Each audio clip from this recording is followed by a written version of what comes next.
Hello বন্ধুরা, সামনে একটা সরস্বতী পুজো ছিল। তো সরস্বতী পুজোর জন্য একটা প্রিন্সেস কাট ব্লাউজের আমার অর্ডার এসেছিলো। তো প্রথমে আমি আমাকে ব্লাউজটা অর্ডার দিয়েছিল। সে বলল কি, তুমি তোমার মতন করে যেটা ভালো লাগবে আমাকে সেই রকমই বানিয়ে দিও। তো ব্লাউজটা তো পেপারে কাটিং করে নিচ্ছি। তো কাটিং করার জন্য আমি একটু ওই 3 ইঞ্চি মতন গলার চওড়াটা নিলাম এবং পেছনে রাউন্ড শেপ নিয়ে নিলাম প্রথমে। তো ব্লাউজটা আমি আগে থেকে ওই কাটিং করে নিয়েছিলাম। তো শুধু পেছনের গলাটা করার জন্য আমি বানিয়ে নিলাম, পেছনের গলার করার জন্য।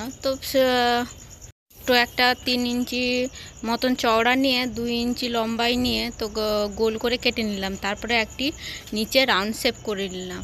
আমাকে বলেছিল যে পেছনে একটু দড়ি বাঁধা করে দেবে।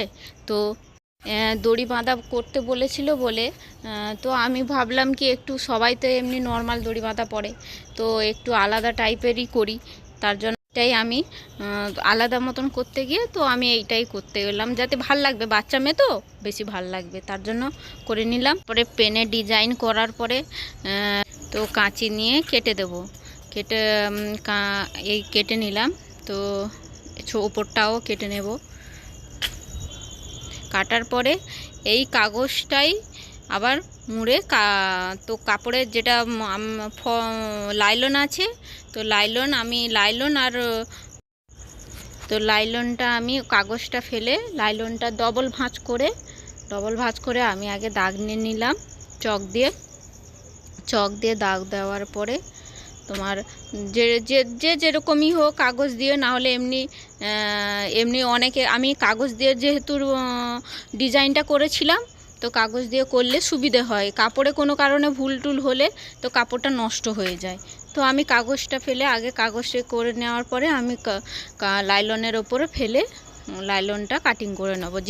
যেরকম সেম টু সেম যেরকম কাগজে করেছি সেরকম আমি কাপড়েও করে নেব।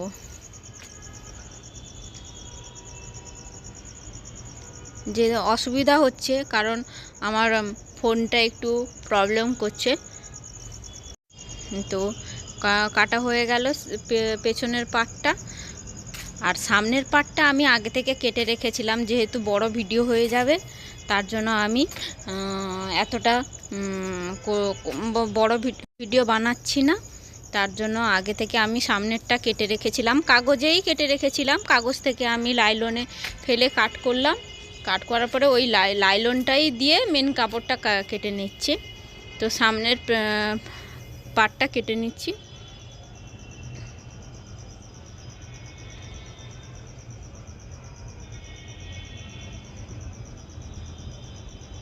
কাটার পরে সামনের পার্টের নিচের পজিশনটাও কেটে নিচ্ছি। কাটার পরে আমি সেলাই দিয়ে নেব সামনের পার্টটা, প্রিন্সেসের কাটটা, ওই সামনের পার্টটা জোড়া লাগিয়ে দেব।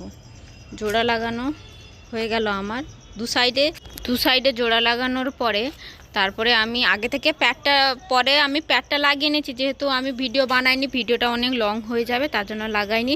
আর শাড়িটা যেহেতু আমার সাদা ছিল তার জন্য সাদা লেস বসিয়ে নিলাম। তো ব্লাউজ আমার এখন কমপ্লিট। তো দেখে নিন আমার ব্লাউজটা। এবার কাস্টমার রিভিউ শুনবো।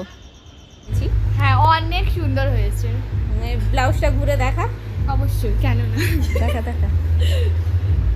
চুলে সরা না দেখাবো সবাই। সামনে দেখা।